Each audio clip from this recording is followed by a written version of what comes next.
नमस्कार, मी प्रज्ञा पोवळे. Quick hill प्रस्तुत माझा कट्टा पॉवर्ड बाय चितळे तूप, bank of Maharashtra, चंदूकाका Saraf jewels, Barva skin therapy, छोकरा साबण, ग्रीन हार्वेस्ट आणि सोनाई पशु आहार या विशेष कार्यक्रमात आपल्या सगळ्यांचं स्वागत.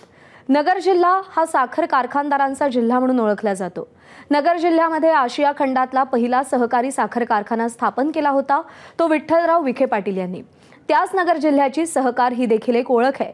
जिल्ह्यातल्या अनेक नेत्यांनी सहकार ते सरकार असा प्रवास यशस्वीपणे केला, पण त्यात कायमच अग्रणी राहिलं ते विखे पाटील कुटुंब.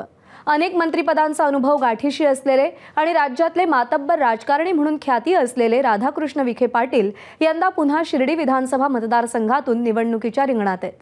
विखेंना कोणताच राजकीय पक्ष वर्ज्य नाही. आधी शिवसेना, मग काँग्रेस आणि आता भाजप असा प्रवास करत गेली अनेक वर्ष त्यांनी आपलं वर्चस्व अबाधित राखलं. पण 2024 सालच्या लोकसभा निवडणुकीत चित्र बदललं. विखेंच्या वर्चस्वाला तडा गेला नसला तरी सुजय विखेंच्या पराभवामुळे धक्का मात्र नक्की बसला.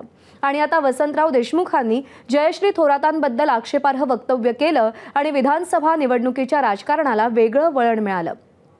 शिजत आलेल्या पातेल्याला कोणीतरी लाथ मारावी असं सुजय विखेंना झालं आणि त्यामुळेच आगामी विधानसभा निवडणुकीत नगर जिल्ह्याचा कल आणि कौल कोणाच्या बाजूने असेल? लोकसभेनंतर विखेंना शह देता येऊ शकतो असा संदेश मतदारांपर्यंत गेलाय का?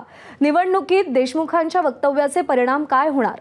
लोकसभेत शिर्डी आणि नगर दक्षिणमधल्या पराभवाचा वचपा विखे विधानसभा निवडणुकीत काढणार का? यासह इतर मुद्द्यांवर विखे पाटील पितापुत्रांशी संवाद साधूया. कट्ट्याला सुरुवात करूया. तुमच्या दोघांचंही स्वागत. नमस्कार. नमस्कार.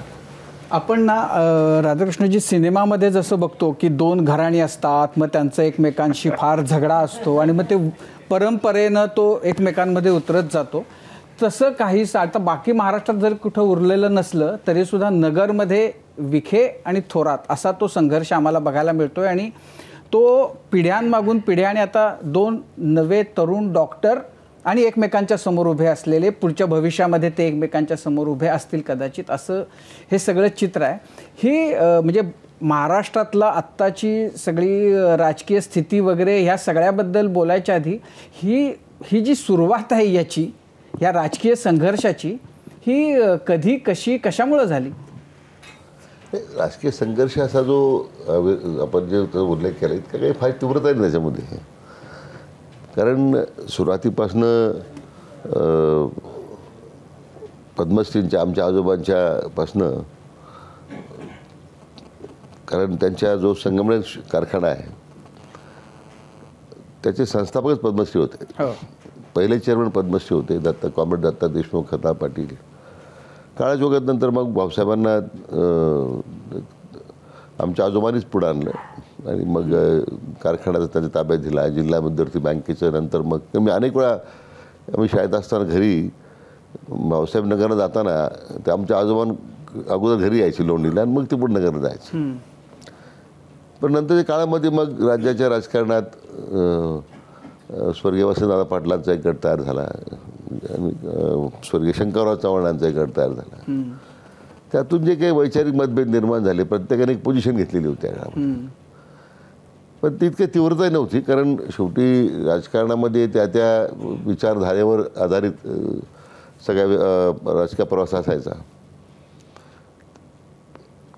ती तीव्रता मला वाटतं भाऊसाहेब असेपर्यंत तेवढी काही ती नव्हती. मला वाटतं नंतरच्या काळामध्ये राजकीय स्थित्यंतर झाली, मग ही सगळी काँग्रेसची छकलं झाली, मग राष्ट्रवादी काँग्रेस स्थापना झाली. वेगवेगळ्या राजकीय प्रवासात मग त्याला एक थोडा शरद पवार साहेबांचा किनारा होता या सगळ्या राजकीय घडामोडीला. मग ती तीव्रता वाढवण्यामध्ये त्यांचा जर हातभार बऱ्यापैकी लागला आहे आणि त्यामुळे हे जर चित्र आपलं आज पाहायला मिळतं.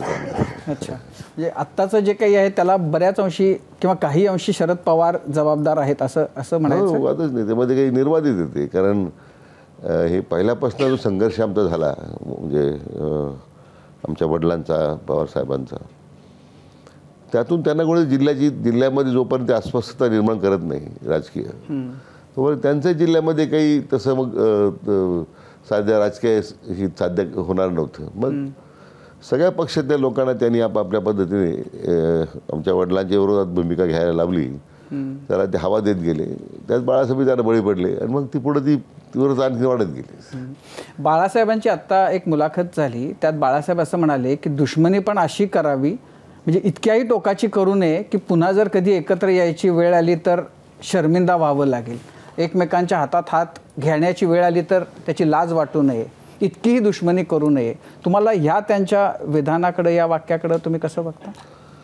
नाही, असं की मला वाटत नाही बाळासाहेब कोणत्या कॉन्टेक्स्टमध्ये म्हटलेले आहेत, कारण त्यांनी नसलेल्या इश्यूचा इश्यू बनवलेला आहे आणि त्यांनी मग त्याचा एक वेगळा अँगल देण्याचा प्रयत्न केला.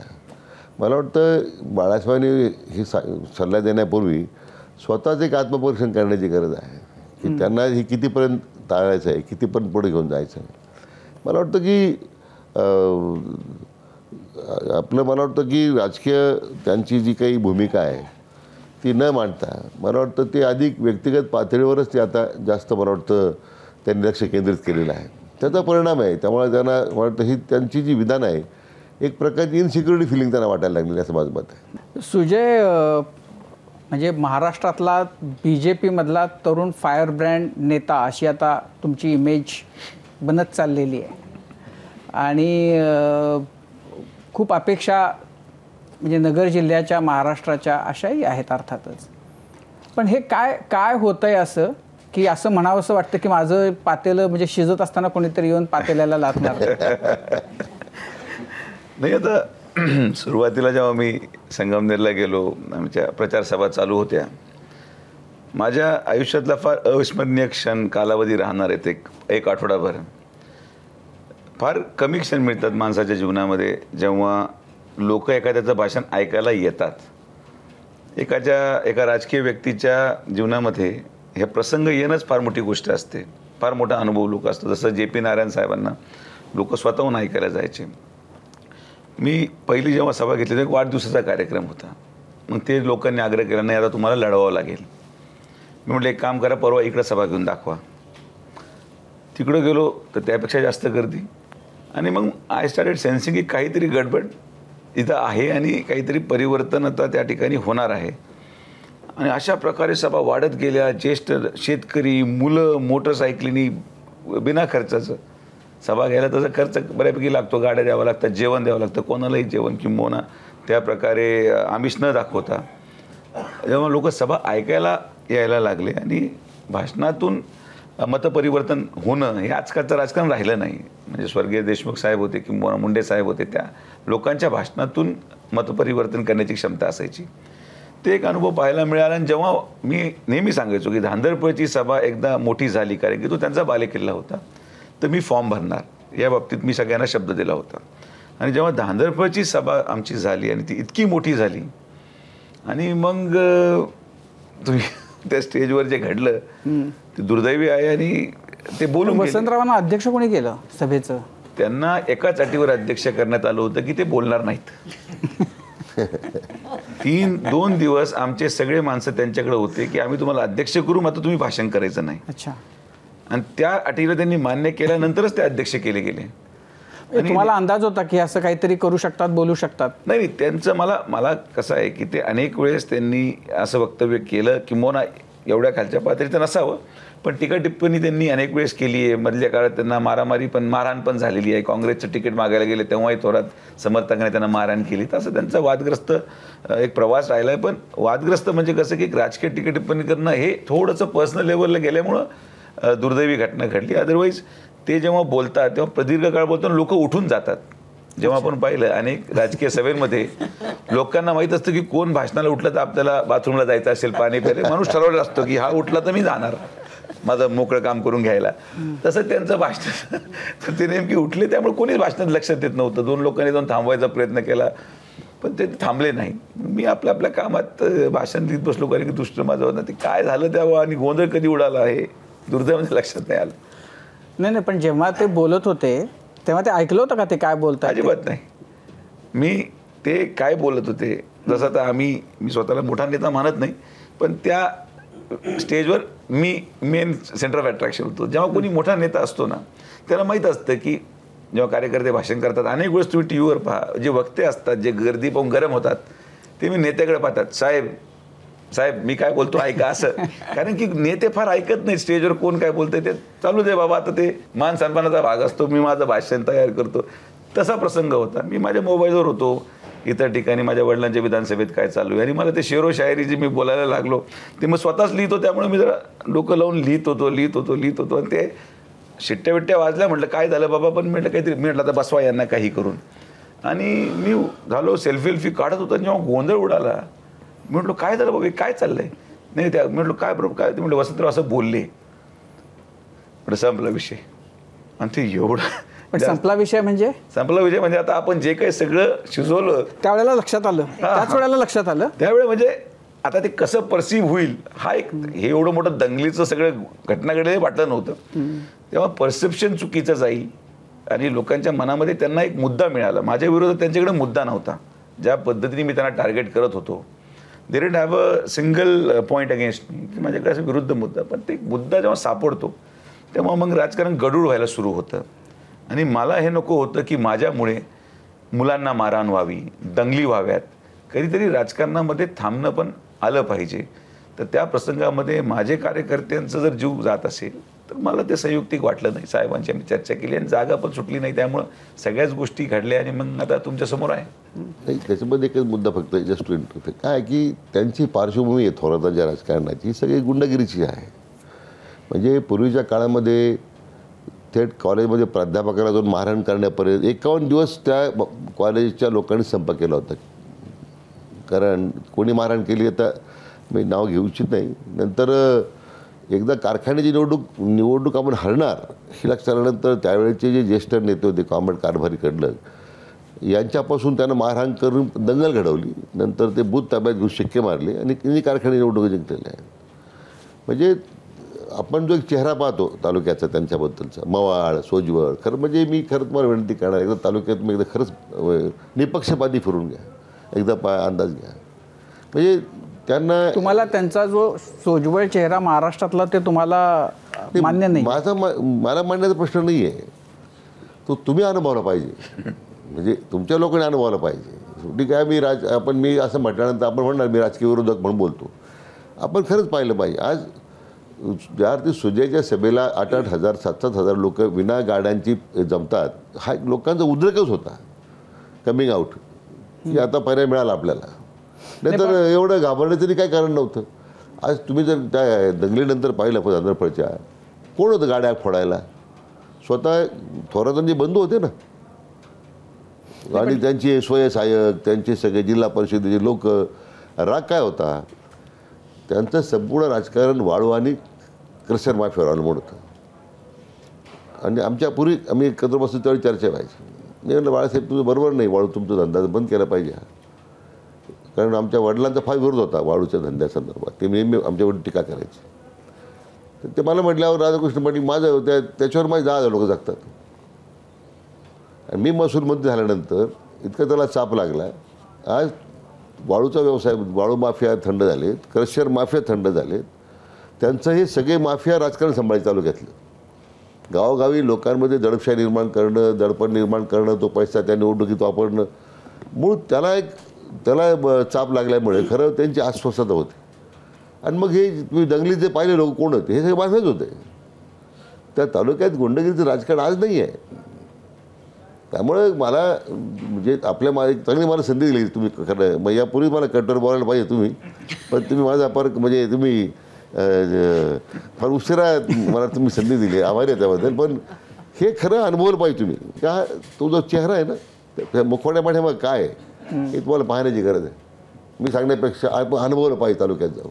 वन कॉमन मॅन मला तुम्ही दाखवा. हा शहर त्यांच्या या सगळ्याबद्दलची मी जे बोललेलो आहे हे चुकीचं आहे. नाही, पण मी तर असं म्हणणार होतो की जसं भाऊसाहेब यायचे पद्मश्रींना भेटायला, तशी परत म्हणजे समजा तुमच्या बाबतीत नाही तर सुजयच्या बाबतीत अशी स्थिती होणार आहे का पुढं, असं मी विचारणार होतो. पण मला तुम्ही बोलता त्याच्यावरनं काही अशी चिन्हच दिसत नाही आहेत. व्यक्तिगत काही नाही आहे, व्यक्तिगत काही नाही. त्यांचा प्रॉब्लेम काय आहे की त्यांना त्यांच्यावर नियंत्रण त्या सगळ्या माफिया लोकांचं आहे. हे अनफॉर्च्युनेट आहे. पण सुजय, तो मगासचा जो मुद्दा होता की वसंतरावांना बोलू न देण्याच्या अटीवर अध्यक्ष केलं होतं, मग त्यांना बोलू देण्याचा निर्णय कोणी केला होता हे कळलं का? ते स्वतःच निर्णय घेणार आहेत. ते मध्येच उठले स्वतः. मी मोबाईलवर मला अजितदादांचा फोन आला त्या पारनेरच्या विधानसभेसंदर्भात, त्यांना काही बोलायचं असेल, मला अर्जंटली फोन आला. मी मोबाईलवर पाहत मेसेज, म्हणजे फोन घ्यायला पहिले खाली गेलो आणि मग मी मेसेज करताना ते उठले. आता उठल्यानंतर 75 वर्षाचा ज्येष्ठ माणूस एकदा उठला माईकवर आणि त्यांना खालून पण सगळे म्हणत होते बसा बसा, पण ते बऱ्याच वर्षांनंतर कदाचित एवढं मोठं गर्दी त्यांनी पाहिली आणि ते स्थानिक आहेत, त्या गावातले व्यक्ती आहेत, धांदरपती राहणार आहेत.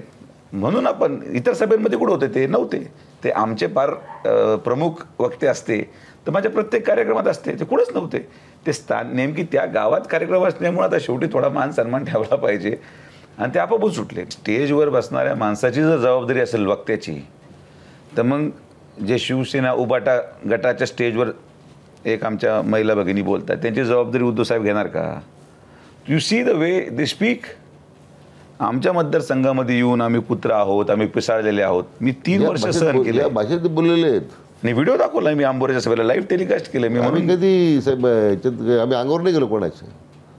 तुम्हाला फक्त कुठंतरी याचा पॉलिटिकल मायलेज घ्यायचा प्रयत्न करत होता तुम्ही, बिकॉज यू हॅव लॉस्ट. तुम्ही इलेक्शन हरला होता, फक्त तुम्हाला एक संधी मिळाली ह्या घटनेची आणि त्याचा तुम्ही इतका मोठा डोंगर उभा केला आहे. म्हणजे मी अतिशय सांगत नाही, तुम्ही खरं शिकवेचा इव्हेंट्स पहा, व्हिडिओ कॅसेट्स पहा, आमच्या मतदारसंघात काय भाषणे केले ते पहा. आम्ही कधी माझा याच्याबद्दलचा प्रश्न असा आहे की असं जेव्हा घडतं, आता तुम्ही इतके म्हणजे मातब्बर नेते आहात दोन्ही कुटुंब, तर असं जेव्हा घडतं आणि म्हणजे असं कुणाच्याच बद्दल बोललं जाऊ नये, तर अशा वेळेला की आपण एक पाऊल पुढं टाकून त्या मुलीशी बोलावं वगैरे असं नाही झालं का? काय साहेब, ती आमची मुलगी, ती काय दुसरी बाळासाहेबांची काय माझी मुलीत काय फरक नाही. असं की ज्यावेळेस तुम्ही नसलेले इश्यू तयार करून तुम्ही मुलीची बाजू घेता, तर माझं काम आहे ना माझ्या मुलाची बाजू घेणं. असं काही नाही की तुम्ही जी गरळ ओळखली सुजयच्या निवडणुकीमध्ये लोकसभेला, काय तुम्ही बोलला. पण सुजयसाठी हा किती डिसअपॉइंटिंग आहे. म्हणजे आधी लोकसभेतला पराभव, त्याच्यानंतर तुम्ही परत मनाला उभारी देऊन प्रयत्न करत होतात आणि मग अशा पद्धतीने की म्हणजे तुमची चूक नसताना आता असं की जसं तुम्ही म्हणाले की थोडंसं थांबायची वेळ आली. हे किती डिसअपॉइंटिंग आहे सगळं एखाद्या व्यक्तीसाठी ज्याची काहीतरी राजकारणात करण्याची इच्छा आहे किंवा पुढे जाण्याची. काय ते जसं म्हटलं, नशिबापेक्षा जास्त वेळ अगोदर कोणाला मिळत नाही. काहीतरी मोठी गोष्ट इन स्टोअर असेल म्हणून आपण ते स्वतःला समाधान करावं लागतं, सांत्वन करावं लागतं आणि पुढं जावं लागतं. बट इट्स डिसअपॉइंटिंग मी म्हणणार नाही, कारण की ठीक आहे, चुके काय फार मोठा विषय नाही. लोकसभेत पराभूत जर माझ्या मनामध्ये पद महत्त्वाचं असतं तर मी जेवढे घासून आमची निवडणूक झाली लोकसभेमध्ये, फार निसटता पराभव होता माझा एवढ्या वाईट वातावरणामध्ये, मी फार डिप्रेशनमध्ये गेलो असतो. पण मी परत कामाला लागलो, कारण की त्या पदामुळे माझं असं काही अस्तित्व नव्हतं. मी इंडिपेंडेंटली ॲज अ इंडिव्हिज्युअल चांगलं काम करू शकतो आणि त्या धर्तीवर मी चालतो. असं सगळं सोडून द्यावं, आपण छान डॉक्टर आहोत, तिकडे कुठे विधानसभा झाली की प्रॅक्टिसकडे परत वळणार आहे मी ठरवलं. हे वसंतराव देशमुखांचं प्रकरण जे आहे हे पूर्वनियोजित वाटते तुम्हाला? नाही, मला सांगू मी म्हणजे माझं याचं काही my don't I did this thing, पण वसंतरावांनी बोलणं, अर्ध्या तासामध्ये आत लोकांनी गाड्या फोडणं, गुंडाचे टोळे येणं, मी त्यावेळी माझं मत तयार केलं होतं की it was a well hatched conspiracy. वसंतरावला सुद्धा त्यांनी बोलायला लावलं का, that also I am not, त्यासुद्धा माझ्या मनात शंका आहे अजून. नाहीतर मी बोलल्यानंतर साहेब अर्धा 20 मिनटामध्ये लोक जमतात काय, गाड्या फोडतात काय, त्यांचा भाऊ येतो काय, ते सगळे तिथं वातावरण निर्माण करता काय, म्हणजे हे कशाचं होतं काय. पण काय की आता पुन्हा मी त्या विषयावर काय गेलो नाही. मग माझं तर त्याचवेळी माझ्या मनात पाच चूक लागली की कारण यापूर्वी असे उदाहरणच आहेत निवडणुकीच्या, यांची निवडणूक ताब्यातून चालली का की यांनी असं गुंडागिरी केली समजायची. मी तुम्हाला मागचे 2 उदाहरण दिले, तुम्हाला कारखान्याचे दिले, मागच्या निवडणुकीचे दिले. असं ही त्यांचा तो एक ती स्ट्रॅटेजीज आहे. म्हणून वसंतराव देशमुखला पुढं करून त्यांनी जर त्यांना वक्तव्य करायला लावलं असेल, ही इज केपेबल ऑफ, मागचं पार्श्वभूमी जर पाहिली तर मे बी, नाही तर साहेब पळसत कधी म्हणतात मी बोललो मुलीबद्दल स्वतःच्या नाही हो, या पोराच्या घटनेबद्दल म्हणतो. तेच की मी म्हणतोय की असं कोणता बाप आपल्या मुलीबद्दल. वसंतराव नाही त्याच्याबद्दल बोलले, मी वसंतराव बोलतो. हे जे म्हटले ना की ती कॉन्स्पिरसी आहे का? की बाळासाहेब थोरातांनी त्यांना सांगितलं असेल असं जर तुम्हाला शंका वाटते त्याबद्दल? I don't say that. Conspiracy कसं आहे की मे बी, पण मला सांगा तुम्ही 20 मिनिटात माणसं काही जमा होतो? उत्स्फूर्त असू शकतात ना. काय उत्स्फूर्त असू शकतात? अशी कोणती उत्स्फूर्तपणा आहे? त्यांचा बालेकिल्ला धांदरफळ आहे, बाळासाहेबांचा आत्मा धांदरफळ आहे. आणि तिथं आज 8,000 लोक जमतात सभेला. ते त्यांचं पूर्ण राजकारणाची भिस्त त्या धांदरफळ घाटावर आहे. आमचं सांगायचं म्हणणं एवढंच आहे की असं कसं? Even if Vasantrao wouldn't have spoken, they had to do that. ते करणारच होते. त्याचं उदाहरण मी तुम्हाला दाखवतो. मी जेव्हा सभेत आत आलो धांदरफळच्या, आणि मला नंतर रिअलाईज झालं, मी जेव्हा सभेत आत आलो तेव्हा पूर्ण कोरडं होतं. आणि when I was trying to leave, मला लोकांनी जेव्हा बाहेर काढलं किंवा महिला स्टेजवर आल्यात, पूर्ण पाणी होतं खाली. आता त्या धावपळीत मला लक्षात नाही आलं. Over a period of time मी जेव्हा विचारलं अरे काय प्रॉब्लेम आहे, मग त्यांनी मला सांगितलं दादा हीच कॉन्स्पिरसी होती. त्यांनी पाणी सोडायचा प्रयत्न केला सभेमध्ये की लोक पडतील, चिखलात पडतील आणि मग आम्ही यांना हाणू. पाणी तिथं होतं तर दुर्दैवाने माझ्याकडे व्हिडिओ फुटेज नाही आहे. माझं पाय इथपर्यंत पाण्यामध्ये होतं. अरे म्हटलं पाऊस तर पडला आणि सभा पूर्ण झाली. येताना मी त्याच रस्त्याने आलो. दुसऱ्या बाजूला काढावं लागलं, नाही तर मुळात सुजेलाच मारण्याचा प्रयत्न होता. आणि आम्ही तर भांडण नाही केलं साहेब कधी. म्हणजे मी साहेबाला बोलून सांगतो, this conspiracy was to take him in that ज्या लोकांना मारलं त्या. म्हणजे तर दुसऱ्या बाजून लोकांनी त्यांना काढलं, दुसऱ्या बाजून त्याला घेऊन गेले. ते म्हणजे वसंतराव बोलले काय अन्न बोलले काय, it was a plan which they had to execute. एक निमित्त वसंतराव झाले. आपलं हे म्हणणं नाही की त्यांनी बोलायला लावलं. वसंतराव कॉन्ट्रोवर्शियल स्टेटमेंट देतील ही अपेक्षा त्यांना होती. ते प्रिपरेशनमध्ये होते आणि ते धांदरफळची सभा एवढी मोठी झाली त्यांच्या बालेकिल्ल्यामध्ये की मग दॅट वॉज त्यांचं राजकारण, त्यांचं धांदरफळ आहे सगळं. राधाकृष्णजी, तुम्ही म्हणालात की जो कॅपेबल उमेदवार आहे तो तुमच्या बाजूला बसलेला आहे, तर सुजय विखेंची उमेदवारी या प्रकरणामुळे त्यांचं तिकीट कापलं गेलं? नाही, तिकीट नाही कापलं साहेब, तिकीट मागतच नाही ना. कारण उमेदवारीची पूर्ण तयारी केली होती. ते म्हणाले की आम्ही फॉर्म सुद्धा भरायची तयारी केली, म्हणजे धांदरफळची गर्दी पाहता की जागा भाजपला सोडावी, भाजपला जागा सोडावी असा आमचा शेवटपर्यंत होता. भाजप असेल तर आम्ही कंटेस्ट करू असा एक प्रयत्न होता. पण तो शिंदे सेनेला गेला तर त्यांचा आग्रह होता, म्हटलं आपण विल टेक दिस कॉल, पण एकदा आपण लोकमताचा त्या ठिकाणी अंदाज घेऊन निर्णय करू. राजकारणात भावनिक निर्णय करून चालत नाही ना. काल विनोद तावडेंची एक मुलाखत महाराष्ट्र टाइम्समध्ये प्रसिद्ध झाली आहे. त्यात त्यांनी म्हटले की भाजपचा मुख्यमंत्रीपदाचा चेहरा म्हणून नवीन नावंही येऊ शकतात. हे वाचल्यानंतर तुमच्या मनात काय विचार आले? मी असं विचारच करत नाही गोष्टीचा. असं आहे की एकदा आपण देशाचे आदरणीय प्रधानमंत्री मोदी साहेबांच्या विश्वासावर आपण निर्णय घेतला पक्षामध्ये काम करण्याचा. देवेंद्रजी ज्यावेळी मुख्यमंत्री होते त्यांचा खरं म्हणजे फार मोठा विश्वास माझ्यावर होता. आणि होता म्हणताय तुम्ही? विश्वास होता म्हणताय? नाही, त्या निर्णय करताना I trust him a lot also. म्हणजे त्यामुळे मला काही सगळी वेगळी भूमिका घ्यायचं कारणच नाही ना. काही पक्ष काय, पक्षाची फायनल पार्टी असतो एका डिसिजन. असं की म्हणून पार्टीचं जे एकूण स्वरूप आहे, आता विनोद तावडे कोणत्या ते बोलले तर त्याचं व्यक्तिगत मत आहे. पण तुम्हाला काय वाटतं? तुम्हालाही तसंच वाटतं का तुम्हाला तसं वाटत नाही? मला काहीच वाटत नाही साहेब. नाही, तुम्हाला असं वाटतं का की वेगळा चेहराही येऊ शकतो असं वाटतं का वेगळा चेहरा नाही येणार असं वाटतं? थोडे पक्षाची टोटल धुरा जी आहे ती देवेंद्रजीवर आहे. आणि व्हेरी आर्टिक्युलेट पर्सन. तर त्यांनी घेतलेलं जे शेवटी त्यांच्यावर जबाबदारी पार्टीची आहे, त्यामुळे वी फॉलो हिम. त्यामुळे वेगळा विचार करण्याचं कारण नाही आहे. राज ठाकरेंनी मध्यंतरी जी आम्हाला मुलाखत दिली त्यात ते असं म्हणाले होते की महाराष्ट्रामध्ये म्हणजे भाजपचा मुख्यमंत्री होणार, देवेंद्र मुख्यमंत्री होणार आमच्या सपोर्टनं. या विधानाकडे तुम्ही कसं बघता? माहिती साहेब, आता ते काही त्यांच्या स्तरावर काय ते विचार करतात लोक. कारण राज ठाकरेंची माझी कधी चर्चा झाली नाही आहे. त्यामुळे in what context has made statement I don't know. तुम्ही तुम्ही ना मगासपासून इतक्या वेळेला व्हॉट कॉन्टेक्स्ट असं म्हणून उत्तर टाळलेलं आहे इतक्यांदा. तर सरळ वाक्य आहे, त्यात कॉन्टेक्स्टची काही गरज नाही. विनोद तावडे जे बोलले त्यातही सरळ वाक्य आहे की मुख्यमंत्रीपदासाठी वेगळी नावंही चर्चेत येऊ शकतात. अरे पण साहेब, प्रत्येकाचं वेगळं मत आहे ना. म्हणजे विनोद तावडेंचं व्यक्तिगत मत असेल. पण तुम्हाला असं वाटतं का असं काही होऊ शकतं? मला वाटत नाही साहेब. असं वाटत नाही तुम्हाला? वेगळी नावं येऊ शकत नाहीत असं वाटतं तुम्हाला? सुजयजी, तुम्हाला प्रश्न विचारेन की लोकसभा निवडणुकांमध्ये इंग्लिश बोलणं हा मुद्दा खूप जास्त गाजला होता आणि तुम्ही आव्हान दिलं होतं आणि त्यानंतर निलेश लंके निवडून आले. लोकसभेत इंग्लिशमध्ये त्यांनी शपथ घेतली. निलेश लंकेंना हलक्यात घेणं महागात पडलं का? मी हलक्यात म्हणजे इंग्लिश शब्द इंग्लिश भाषा इंग्लिश भाषा आणि ओव्हरऑलच त्यांचं जे काही प्रचाराची स्ट्रॅटेजी होती. मी नाही मानत की त्यांची काही प्रचाराची स्ट्रॅटेजी होती. मी नाही मानत की त्यांनी माझा पराभव केलाय. माझा पराभव परिस्थितीने केला. म्हणजे परिस्थिती म्हणजे जे काही इतर फॅक्टर्स प्ले झाले त्या निवडणुकीमध्ये. महाराष्ट्रामध्ये 48 खासदार आहेत. 25 खासदार असे आहेत जे 6 लाखापेक्षा कमी मतांनी खासदार झालेत. मी 6 लाख मतं घेऊन पडलो आहे. एक फार मोठं ॲनालिसिस आम्ही त्याच्यामध्ये केलं. माझ्याकडे इतके मल्टिपल फॅक्टर्स काम करत होते लोकसभेमध्ये आणि मी फार छोटा माणूस आहे.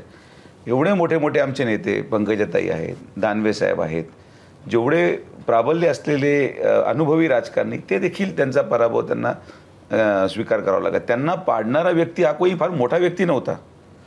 पंकजाताईंनी ज्यांनी पाडलं त्यांची काय राजकीय पार्श्वभूमी आहे, दानवे साहेबांना ज्यांनी पाडलं त्यांची काय राजकीय पार्श्वभूमी आहे, तुम्ही आंध्राज कपिल पाटलांना ज्यांनी पाडलं त्यांची काय राजकीय पार्श्वभूमी आहे.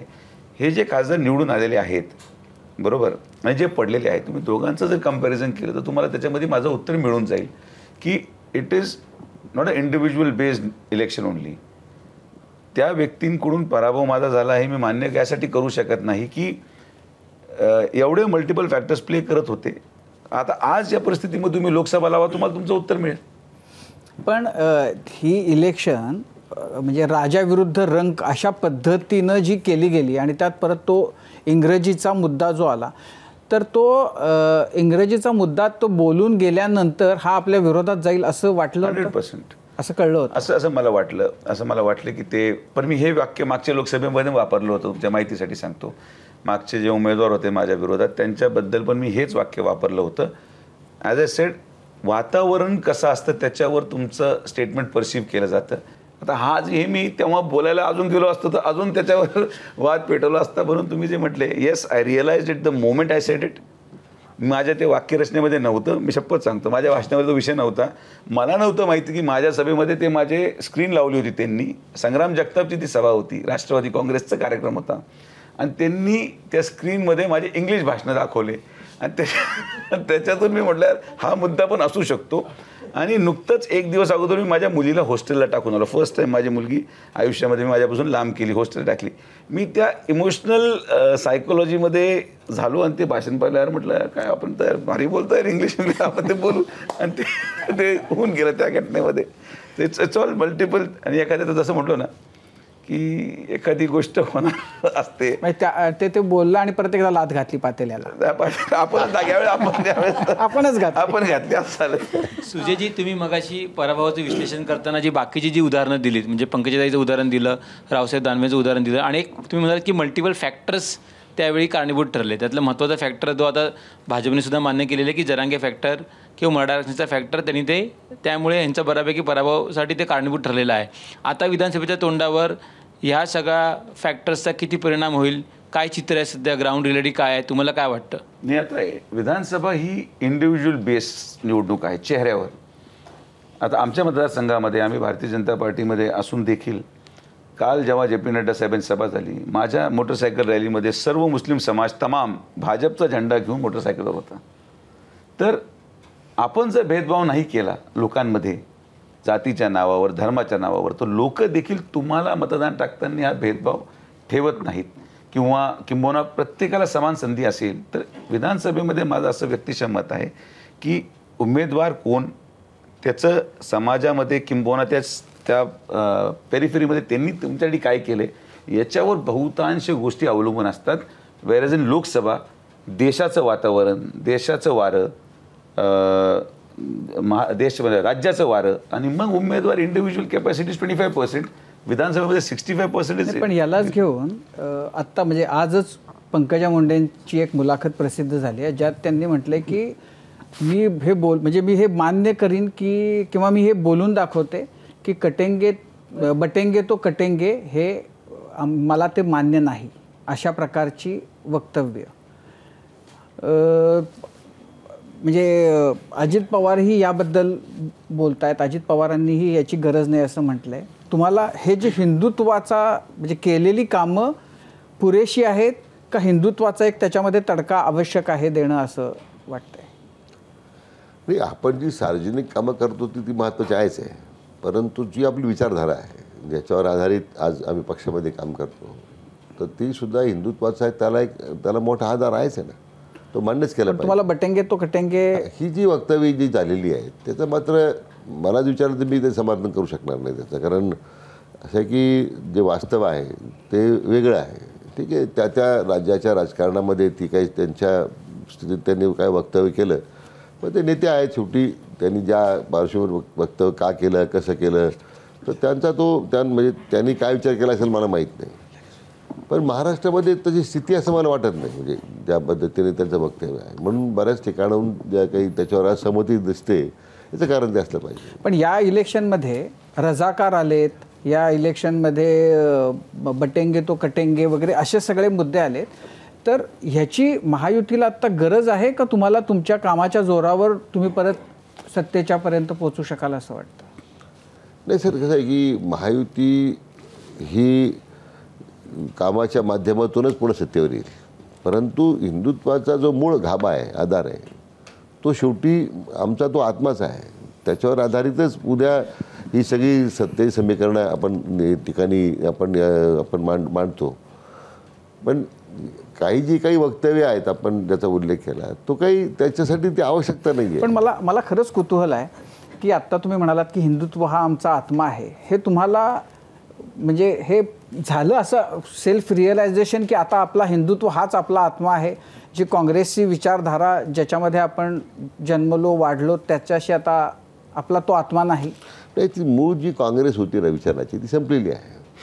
म्हणजे राहुल गांधींनी त्याचा इतिश्री केलेला आहे. त्यामुळे मला वाटत नाही की ज्याची सुरुवात स्वर्गीय राजीवजीपासून झाली तो काही काळ असा वेगळा होता इंदिराजींपर्यंत, की माणसाला भूषण वाटायचं.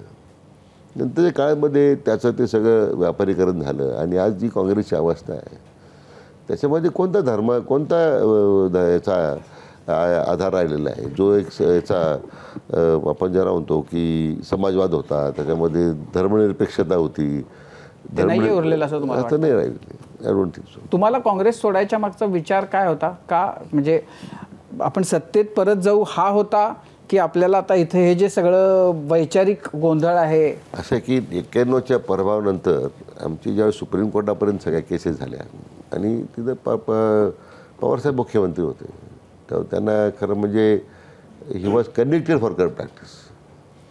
नगरच्या निवडणूक ज्याच्यात यशवंतरावांची निवडणूक, त्याच्यात त्यांनी खरं तर राजीनामा द्यायला पाहिजे होता. पण ठीक आहे, तो काँग्रेस पक्षाचा निर्णय होता. म्हणजे आज मी तर नेहमी सांगतो लोकांना, आज पवारसाहेबांनी त्यांच्या देवघरात कोणाचा फोटो लावायला पाहिजे असेल तर तो नरसिंहरावचा लावला पाहिजे, कारण ते काँग्रेस पक्षाचे अध्यक्ष होते त्यावेळी. इतर तुम्ही साध्या अंतोले साहेबांच्या किंवा निलंगेच्या थोड्या मार्काच्या प्रश्नावर जे ऑब्झर्वेशन कोर्टाने केले तुम्ही त्याचे राजीनामे घेतले.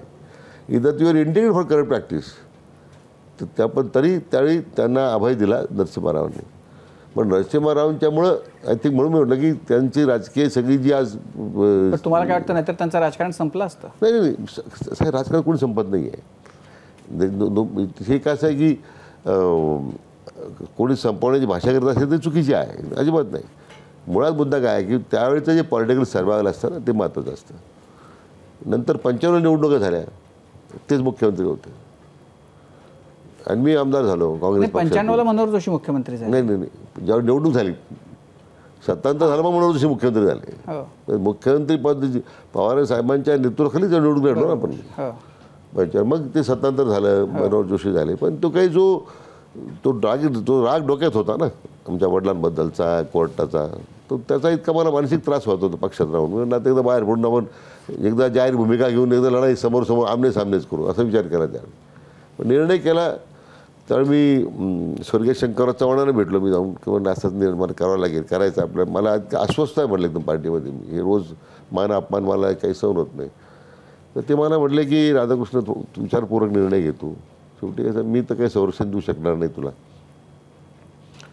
माझी पूर्ण सहानुभूती आहे, परंतु विचारपूर्वक निर्णय कर. मग मी शेवटी विचार केला, म्हणला ते आपल्याला जरा लढाई करावंच लागेल केव्हा तरी आयुष्यामध्ये. मग तो निर्णय केला शिवसेनेत जाण्याचा. निर्णय झाला. बाळासाहेबांना भेटलो. त्यांनी बिचाऱ्यांनी मला माझा मान सन्मान दिला. हा निर्णय आमच्या वडिलांमुळेच दिला. खरं त्यांचं आमच्या वडिलांची प्रतिमा अशी होती राज्यामध्ये आणि त्याची ही सगळी पाठीमागची भूमिकाही होती. आता सुद्धा सुजयच्या निवडणुकीच्या वेळी आम्ही काय म्हणत होतो की जागा अदलाबदल करा, औरंगाबादची सलग 12 वेळा काँग्रेस जागा हारलेली आहे आणि सलग 3 वेळा राष्ट्रवादी हारलेली आहे नगर दक्षिणेमध्ये. मी पवारसाहेबांना 2-3 वेळा भेटलो की तुम्ही विचार करा, तरी माझं कार्यकर्ते ऐकत नाही. आता पवारसाहेब जर सांगत असेल तुम्हाला तर तुम्हाला पडेल की साहेब कार्यकर्ते ऐकत आहे त्यांचं. आणि पण त्याच्यापुढचं महत्त्वाचं काय आहे की आम्ही अंतिमतः मी म्हणतो मला हे आपल्याला करावा लागेल निर्णय. तर मी पक्ष आमचे निवेदन त्यांना म्हटलं मला एकदा राहुल गांधींशी मला भेटू द्या एकदा. मी त्याला राहुल गांधींनी भेटलो. खरगे साहेब तिथं होते, थोडं म्हणजे माहिती करतो. मी त्यांना म्हटलं साहेब आता टाईम हॅज कम की मला संधी दिली, सगळं झालं. पण त्यांनी माझ्यासमोर फोन लावला अहमद पटेलला की नाही राधाकृष्ण 2 मिनटं बात करेंगे. तर ते म्हटले NCPच्या जागेवर NCP म्हणून जागा सोडायला तयार if you contest on NCP. आता राहुल गांधी मला म्हटले की Radhakrishnaji why don't do let so you contest on NCP ticket. मी बोलले ऑल इंडिया अध्यक्ष मला जर आज सांगत असतील टू चेंज द पार्टी तर आज वेळेला गो टू BJP ना. मी नमस्कार केला म्हणा साहेब आय एम व्हेरी थँकफुल. मी आभार मानले. with all respect, I am leaving the Sujay is going contesting, is not going to be the party. Kharge साहेब माझ्यावर लगेच झालं दरवाजा बाहेर. राधाकृष्ण एवढं राग ते मराठी बोलतात, एवढं मला घेऊ नको, पुढच्या 5 वर्षानंतर पोहा. आपण 5 वर्षानंतर पोहा अध्यक्ष पक्षाची 5 वर्षानंतर काय खात्री माहीत नाही आपल्याला काय. तर मग तुम्ही बाहेरून त्याला फोन केला लगेच. मग तू निर्णय कर. देवेंद्रने फोन केला सर निर्णय झालेला आहे सुएल कंटेस्ट ऑफ BJP. म्हणजे जिथं राष्ट्रवादी शरद पवारचे कार्यकर्ते ऐकत नाही त्यांचं तिथं मी राष्ट्रवादी तिकीट घेऊन म्हणजे राजकीय आत्महत्याच गरजेचं आपण. You are telling me to commit a political suicide. मी कधी बोललो नाही, first time telling you this. थोडक्यात राहुल गांधींच्या त्या विधानामुळे तुमच्या राजकारणाचा कोर्स बदलला सगळा. तुम्ही राष्ट्रवादी जाऊन सांगा मला. आम्ही आज जोडल्यापर्यंत फार झाला. पण एकूण आत्ताचं चित्र काय दिसतंय तुम्हाला? किती जागा येतील असं तुम्हाला वाटतंय? सर महायुतीला we should cross 160+, 155, 160+. That is my होरा. BJP should cross 100+. कारण काय की पीपल हॅव रिअलाइज की टाईम या नेगेटिव्ह नॅरेटिव्हमुळं आपण जो लोकसभेला ठीक आहे तो राज्य देश पातळीवर जी स्थिती होती आता असं नाही. सोय म्हटलं तेव्हा म्हणजे 65-75% एकतर राज्य उमेदवाराचा चेहरा आहे, राज्याचं धोरण आहे, आमच्या लाडक्या बहिणीचा आशीर्वाद आहे आमच्या मागे. आय थिंक आमच्या लाडक्या बहिणींनी आम्हाला पूर्ण समर्थन दिलेलं आहे नंबर 1. आणि सगळ्यात मोठा जो गेम चेंजर जो मान्य देवेंद्रजीमुळे घडला तो काय होता, 1 रुपयात पीक विमा योजना देण्याचं धोरण आपण आणलं. नोबडी ट्रस्टेड हिम. म्हणजे विरोधी पक्ष काय, मी आता अनेक शेतकऱ्यांच्या मेळाव्यात बोलतो की तुम्हाला 1 रुपयात पीक विमा मिळेल असं मी ज्यावेळी घोषणा केली त्या विरोधाकडे टीका केली. लोक म्हणजे आमचं पीपल हॅड फॉरगॉटन 1 रुपया पीक. अच्छा मी सरप्राईज एका शेतकऱ्याच्या खात्यामध्ये 2 लाख 5 लाख रुपये आले. विच दे एक्सपेक्टेड की असा 1 रुपयात पीक विमा मिळतो म्हणून. That is going to a major game changer in the farmers also. शेतकरी कम्युनिटी इतकी त्याला म्हणजे त्यांना असं लक्षात आलं. आणि दुसरं जो आम्ही वीज बिल 7.5 हॉर्सपर्यंत माफ करायचा निर्णय केला, घोषणा नाही केली साहेब. आज प्रत्येक शेतकऱ्याच्या घरामध्ये 0 बिल आलेलं आहे. पीपल लोकांना पण असं आहे की या पद्धतीनं तिजोऱ्या सगळ्या म्हणजे उघड्या केल्यानंतर आता असं आहे की सरकार देत सुटले, नाही मागितलं तरी देत चाललंय आणि विरोधकांची फरफट आहे.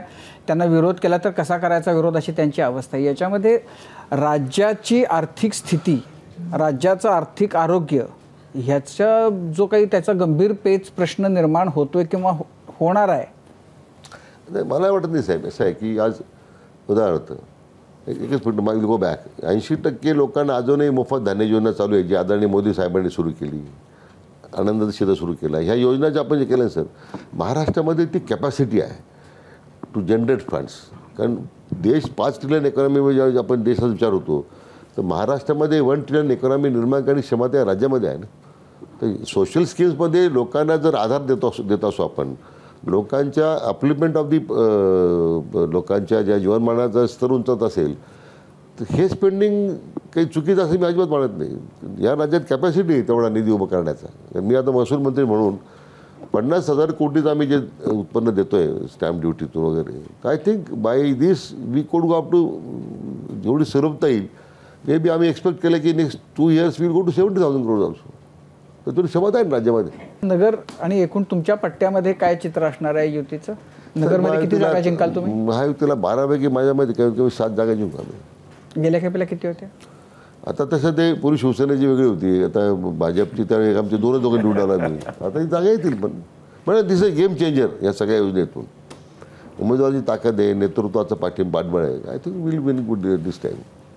सुजय, लोकसभाच का मध्ये विधानसभेचं सुद्धा एक खेळून घेऊ शकतो? लोकसभा विधानसभेत रस नाही? नक्की ठरलंय? आता पुनर्रचना होते 2029ला जागा वाढणार आहेत, पुनर्रचना होणार आहेत, शिर्डी ओपन होणार आहे.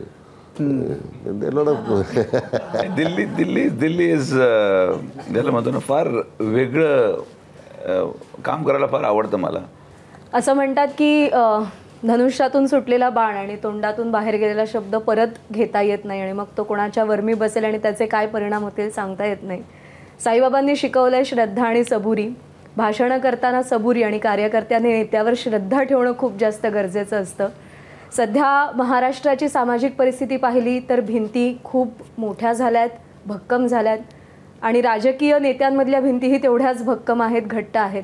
सामाजिक समरसता साधायची असेल तर आधी राजकीय समरसता महाराष्ट्रामध्ये पुन्हा प्रस्थापित होणं गरजेचं आहे आणि ती या विधानसभा निवडणुकांनंतर होईल अशी अपेक्षा व्यक्त करते. कट्ट्यावर इथेच थांबते. आपण दोघं आलात त्याबद्दल मनापासून आभार. थँक्यू. आभारी आहोत.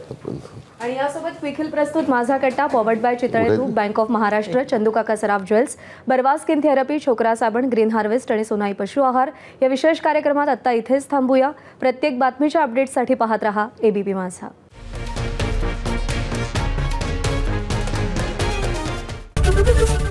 ABP माझा, उघडा डोळे बघा नीट.